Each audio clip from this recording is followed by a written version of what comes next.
আপনাদের যদি আঙ্গুল চুষতে মনে চায় তাহলে আঙ্গুল চুষেন।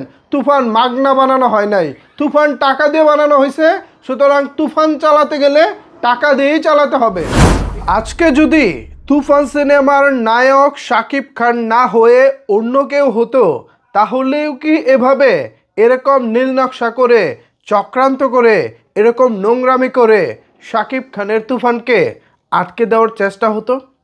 আমি মনে করি তুফানে শুধুমাত্র শাকিব খান থাকার কারণেই এরকম চক্রান্ত এবং নোংরামিটা চলছে। বিশ্বাস করেন ভাই, তুফানে যদি শাকিব খান না হয়ে অন্য কোনো নায়ক হতো, এই সিনেমার মানে কেউ পাত্তাই দিত না। আমরা সাকিবিয়ানরা তো পাত্তা দিতামই না।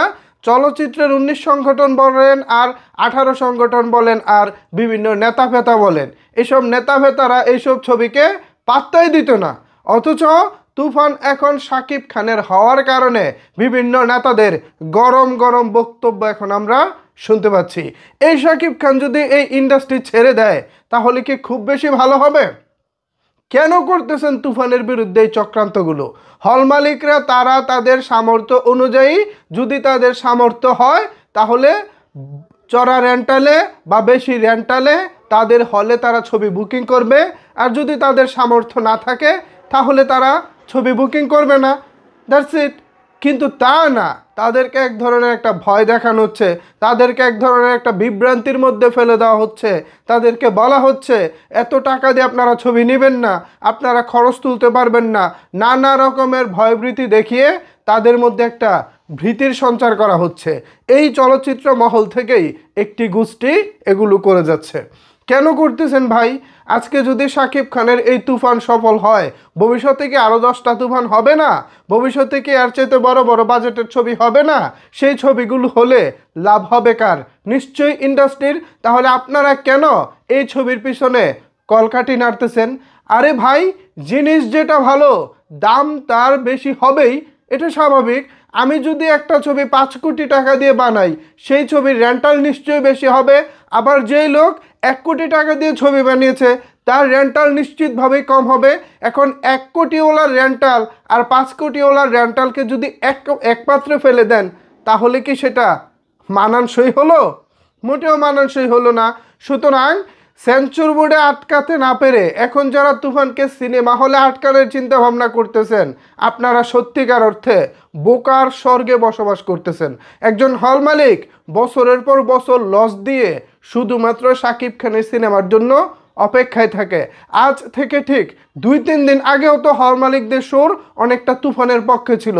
অনেকেই বলতেছিলেন ভাই টাকা কোনো বিষয় না, টাকা ডাজেন্ট ম্যাটার, টাকা 10 লাগে, 5 লাগে, 20 লাগে, কোনো বিষয় না, আমরা তুফান চাই। আজকে হঠাৎ করে তার ঠিক 2 দিন পরে কি এমন হয়ে গেছে, হল মালিকরা বলতেছেন যে না, এত টাকা আমাদের জন্য রিস্ক হয়ে যাচ্ছে, আমরা এই রিস্ক নেব না, প্রয়োজনে অন্য ছবি চালাবো। চালান হল মালিক, আপনারা চালান, পরে যেন আঙ্গুল চুষতে না হয়। কয়টা টাকা লাভ করতে পারতেন সেটাও কিন্তু অন্য ছবি দিয়ে করতে পারবেন না। আপনাদের যদি আঙ্গুল চুষতে মনে চায় তাহলে আঙ্গুল চুষেন। তুফান মাগনা বানানো হয় নাই, তুফান টাকা দিয়ে বানানো হয়েছে। সুতরাং তুফান চালাতে গেলে টাকা দিয়েই চালাতে হবে। এখানে ভাই মাগনার কোনো বিষয় নাই। প্রিয়তমা সিনেমার সময় আমার একটা হলের কথা মনে পড়তেছে। একটি হলে টিকিট বিক্রি হয়েছে প্রায় 50 লাখ টাকার কাছাকাছি প্রথম 2 সপ্তাহে। সেই হল প্রযোজককে হিসাব দেখিয়েছিল মাত্র 18 লাখ টাকার। তারা প্রযোজককে বলেছিলেন এই যে আমি 2 সপ্তাহে 18 লাখ টাকা টিকিট বিক্রি করেছি, বাকি 32 লাখ টাকায় তারা হিসেব থেকে গায়েব করে ফেলেছে। এখন তাদের ঘাড়ে যদি আপনারা বাজ বিচারটা ছেড়ে দেন, মানে নীতির কথা তাদের ঘাড়ে যদি ছেড়ে দেন যে নে ভাই ছবি দিলাম চালা, এরপর ভাই লাভ লস যা হয় আমাকে অর্ধেক দিস, তারা তো অর্ধেক দিব না।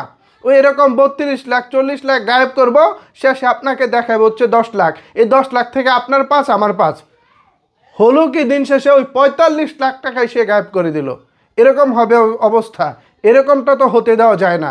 তুফানের প্রযোজককে বলবো প্রয়োজনে 50 হলে ছবি মুক্তি দিন, তাও সঠিক ওয়েতে ছবি মুক্তি দিন। আমার 150 হলের দরকার নাই ভাই, আমার 50টা হল দরকার, যে হলগুলোতে প্রপারভাবে সিনেমার টিকিটের হিসাবটা প্রযোজককে দেওয়া হয়, যে হলগুলো থেকে প্রপার বিজনেসটা করা যায় সেই হলগুলোতেই ছবি দেন। দরকার নাই আমার 150 হলের।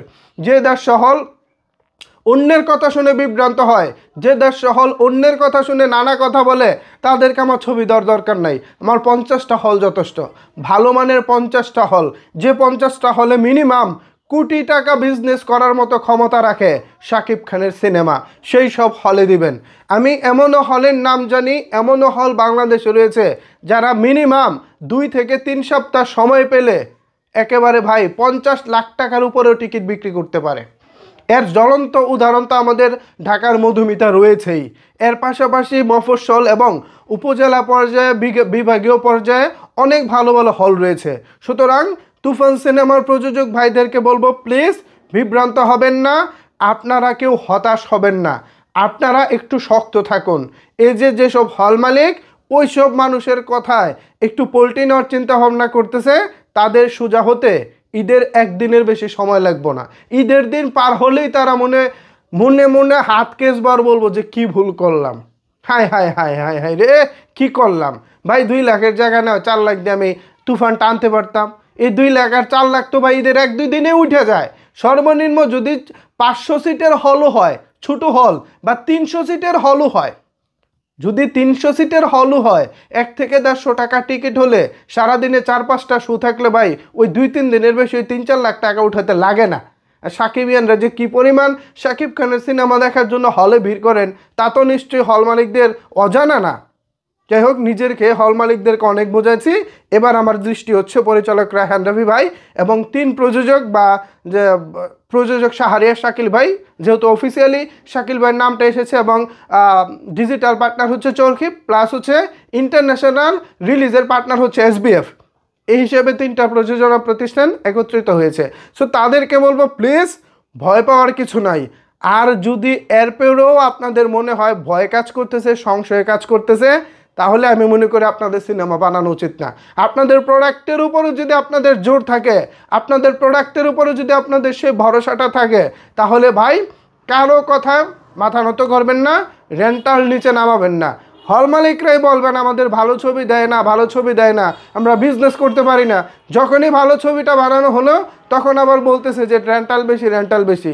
কেন ভাই? জিনিস যেটা ভালো দাম তার বেশি হবে, এটাই তো স্বাভাবিক, তাই না?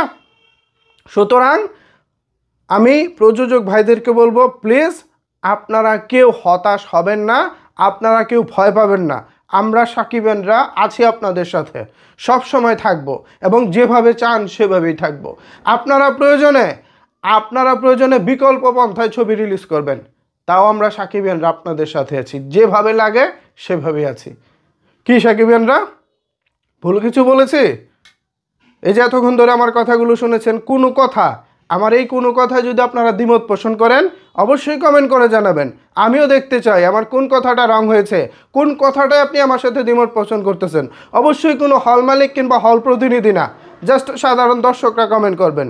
হল মালিকরা অবশ্যই তারা তাদের দিক থেকে তাদের দিকটা ভাববেন, এখানে আমি দোষের কিছু দেখতেছি না। তারা তাদের দিকটা হিসেব করবেই, এটা স্বাভাবিক, এটা একটা বিজনেস, তারা এখানে লস করতে আসে নাই। তারা যদি মনে করে এত টাকা দিয়ে তুফান নিয়ে তারা প্রফিট করতে পারবো না, ব্যাস আপনারা নিয়েন না, কিন্তু পরে যেন আফসোস করতে না হয়। সো সাকিবিয়ানরা, এ বিষয়ে যদি আপনাদের কোনো কিছু বলার থাকে, অলরেডি একটা চক্রান্ত হচ্ছে, একটা নীল নকশা হচ্ছে, একটা নোংরা খেলা হচ্ছে। শুরুতে সেন্সর বোর্ডে আটকানোর চিন্তাভাবনা ছিল, সেখানে পারে নাই। এবার হল বাণিজ্যে একটা কাহিনী ঘটতেছে। এ বিষয়ে যদি আপনাদের কোনো কিছু বলার থাকে তাহলে অবশ্যই সেটি নিচের কমেন্ট বক্সে জানাতে পারেন। ধন্যবাদ সবাইকে সম্পূর্ণ ভিডিওটি দেখার জন্য।